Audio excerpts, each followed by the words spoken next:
ఒక కేసులో ఒక తీర్పు ఇచ్చాక అటువంటి కేసు ఇంకొకటి వస్తే అదే తీర్పుని ఉదాహరణగా చెప్పి తీసుకోవచ్చు.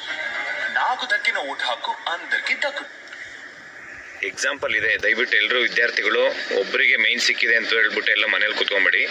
ಎಲ್ಲರೂ ಅಪ್ಲಿಕೇಶನ್ ಮತ್ತು ಅಡ್ಮಿಟ್ ಕಾರ್ಡ್ ತೊಗೊಂಬನ್ನಿ. ಒಬ್ರಿಗೆ ಮೈನ್ ಸಿಕ್ಕಿದೆ ಅಂತಂದರೆ ಎಲ್ಲರಿಗೂ ಮೈನ್ ಕೊಡೋಕ್ಕೂ ಅಕ್ಸೆಪ್ಟ್ ಮಾಡ್ಕೊಂಡ್ರೆ ಕೊನೆಗೆ ಏನಾಗುತ್ತೆ ಅಂದರೆ ರೀ ಎಕ್ಸಾಮ್ಸ್ ಇಲ್ಲ ರೀ ನೋಟಿಫಿಕೇಶನ್ ಆಗುತ್ತೆ.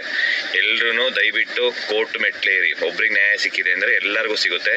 ನಿಮ್ಮ ಕೈಯಲ್ಲಿ ಆಗಿಲ್ಲ ಅಂತ ನಾನು ಹೇಳ್ತಾ ಇದ್ದೀನಲ್ಲ, ಅಖಿಲ ಕರ್ನಾಟಕ ರಾಜ್ಯ ವಿದ್ಯಾರ್ಥಿ ಸಂಘಟನೆಯಿಂದ ಎಲ್ಲ ಕೋರ್ಟ್ ಕೇಸ್ಗೂ ನಾವು ಫ್ರೀಯಾಗಿ ಮಾಡ್ತಾ ಇದ್ದೀವಿ. ಎಷ್ಟು ಸಾವಿರ ಜನ ಬಂದರೂ ನಾವು ಕೋರ್ಟಿಗೆ ಹೋಗಿ ಎಲ್ಲರಿಗೂ ಮೇನ್ಸ್ ಕೊಟ್ಟ ಅಂದರೆ ಅದು ಕೊನೆಗೆ ಏನಾಗುತ್ತೆ ಅಂದರೆ ರೀ ಎಕ್ಸಾಮ್ ಇಲ್ಲ ರೀ ನೋಟಿಫಿಕೇಶನ್ ಆಗುತ್ತೆ. ಎಲ್ಲರೂ ಬನ್ನಿ ಅಂತ ಹೇಳ್ತೀನಿ. Thank you. ಒಬ್ರಿಗೆ ಜಡ್ಜ್ಮೆಂಟ್ ಬಂದಿದೆ ಅಂತಂದರೆ ಎಲ್ರಿಗೂ ಅಪ್ಲೈ ಆಗುತ್ತೆ. Thank you. ఒక కేసులో ఒక తీర్పు ఇచ్చాక అటువంటి కేసు ఇంకొకటి వస్తే అదే తీర్పుని ఉదాహరణగా చెప్పి తీసుకోవచ్చు. నాకు దక్కిన ఓటు హక్కు అందరికీ దక్కు.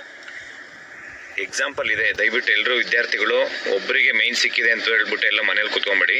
ಎಲ್ಲರೂ ಅಪ್ಲಿಕೇಶನ್ ಮತ್ತು ಅಡ್ಮಿಟ್ ಕಾರ್ಡ್ ತೊಗೊಂಬನ್ನಿ. ಒಬ್ರಿಗೆ ಮೈನ್ ಸಿಕ್ಕಿದೆ ಅಂತಂದರೆ ಎಲ್ಲರಿಗೂ ಮೈನ್ ಕೊಡೋಕ್ಕೂ ಅಕ್ಸೆಪ್ಟ್ ಮಾಡ್ಕೊಂಡ್ರೆ ಕೊನೆಗೆ ಏನಾಗುತ್ತೆ ಅಂದರೆ ರೀ ಎಕ್ಸಾಮ್ಸ್ ಇಲ್ಲ ರೀ ನೋಟಿಫಿಕೇಶನ್ ಆಗುತ್ತೆ. ಎಲ್ಲರೂ ದಯವಿಟ್ಟು ಕೋರ್ಟ್ ಮೆಟ್ಲೇರಿ. ಒಬ್ರಿಗೆ ನ್ಯಾಯ ಸಿಕ್ಕಿದೆ ಅಂದರೆ ಎಲ್ಲರಿಗೂ ಸಿಗುತ್ತೆ.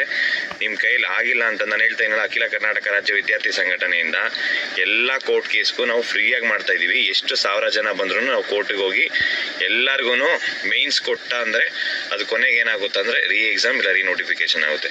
ಎಲ್ಲರೂ ಬನ್ನಿ ಅಂತ ಹೇಳ್ತೀನಿ. Thank you. ಒಬ್ರಿಗೆ ಜಡ್ಜ್ಮೆಂಟ್ ಬಂದಿದೆ ಅಂತಂದರೆ ಎಲ್ರಿಗೂ ಅಪ್ಲೈ ಆಗುತ್ತೆ. Thank you. ఒక కేసు